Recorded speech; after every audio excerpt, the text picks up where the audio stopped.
যে দুটো এক্সারসাইজ বললাম না, ওটা এক্সারসাইজগুলো ইনক্রেডিবল এক্সারসাইজ, মানে খুবই গুরুত্বপূর্ণ। আচ্ছা, ইনক্রেডিবল এক্সারসাইজ, ওটা করতেই হবে। তো এই আটাটা মাখবো হুম কখন? হুম ঘুম ওটা থেকে সকালের উঠে? দিকে যখন আটা হয় তখন আচ্ছা, করতে হবে, বা সন্ধ্যের সময় একবার করতে হবে, আচ্ছা, ঠিক আছে? এই ইউএসটি মেশিনটা তো দেওয়া হচ্ছে, ইউএসটি মেশিনটা দেওয়া হচ্ছে, প্লাস ইনক্রেডিবল এক্সারসাইজ করতে হবে দুটো।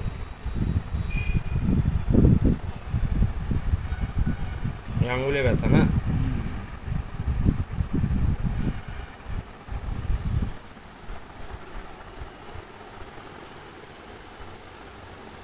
আগের থেকে অনেক ফোলা কমেছে, হ্যাঁ, তাই না?